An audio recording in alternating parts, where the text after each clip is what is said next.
Welcome back to another episode of Hep Huddle. This week we have Brian Bickerton writing in, how should we stay humble and manage success as a successful entrepreneur?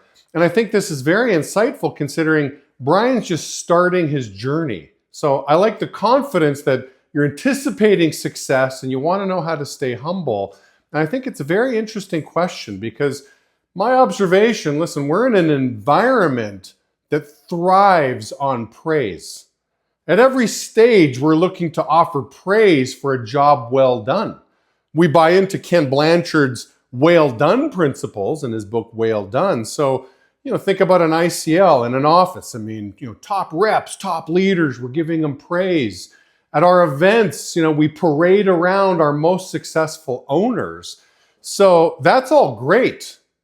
Except when we really start buying into our own press, when we're like, yeah, everybody's applauding for me, everybody thinks we're doing a great job, we start buying into that press. I always look at this kind of a funny Christian way of looking at it, like, picture this, you're the donkey carrying Jesus into Jerusalem on Palm Sunday, and you're looking around and you hear all the people screaming, giving praise. You're like, yeah, that's right.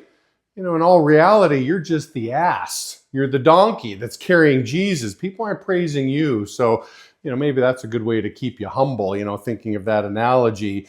And in my personal experience, really, at every promotion, just my personal experience, I'm promoted to leader.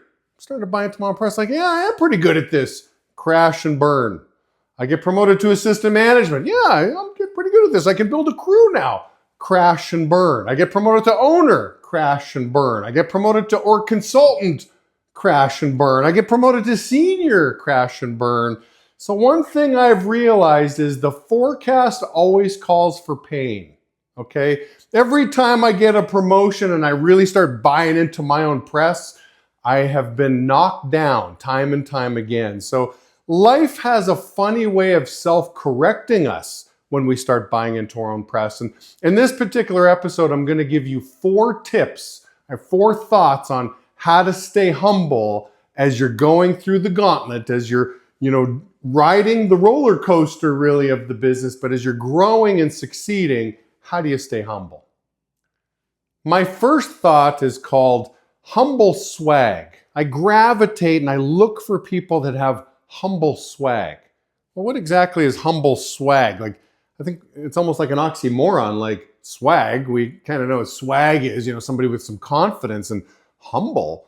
Well, how do those two go together? Well, the way we looked at it is we want somebody with confidence. We want to recruit somebody who can look you in the eye, who can shake your hand, give you a good firm handshake. So I want confidence.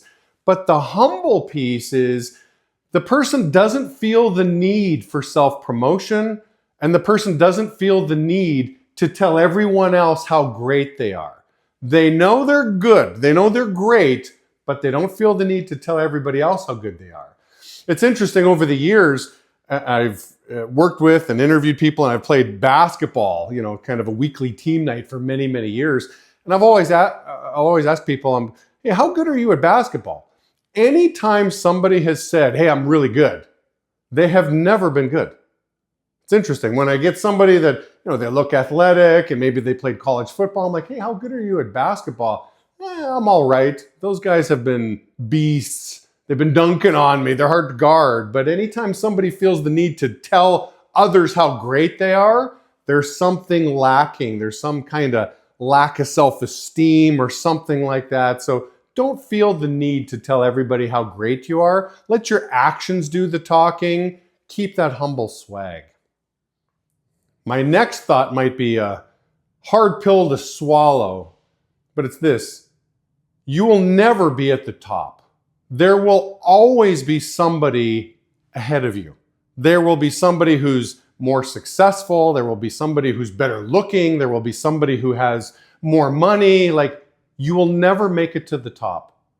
Now, that shouldn't discourage anyone from trying to be the best. No, you should try to, always give your best. Always try to be the best.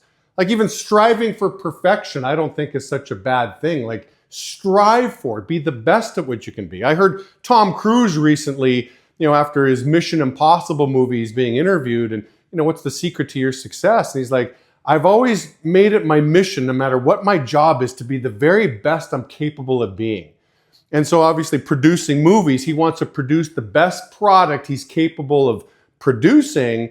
And he's even flirting with the idea of, should I make another Mission Impossible? I think I can one up this one. I think I can do better.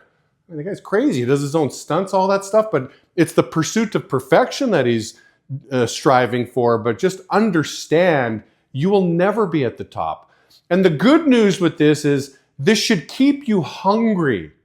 You should never you'll never arrive like I am now the best. No, there's somebody better than you. You're not the best, but it'll keep you hungry. It'll keep you motivated.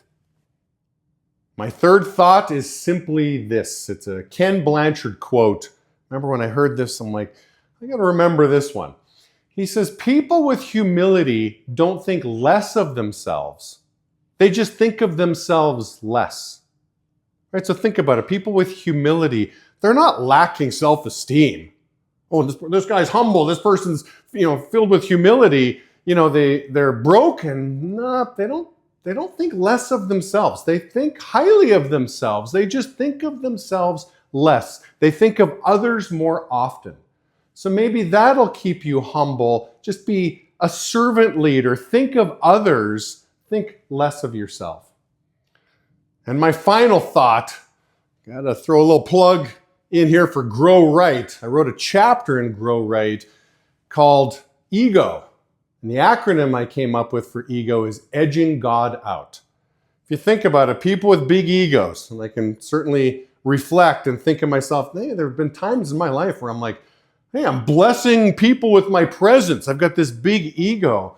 Well, what you're doing with your big ego is you're edging God out. You have become the center of the universe. You have become your own idol. You're seeking this self-praise. So my advice is, listen, whatever your religion, go deep. Drink deeply from good books, as John Wooden puts it, right? So go deep, get closer to your maker. And I really believe as you get closer to your maker, you will have a sense of humility. You will be humble. You will be a servant. So those are my tips here for you on how to stay humble. Great question. And again, I like that you're asking this question on the front end as you're starting your journey, Brian, on the road to being a successful entrepreneur. Well done. Keep it up.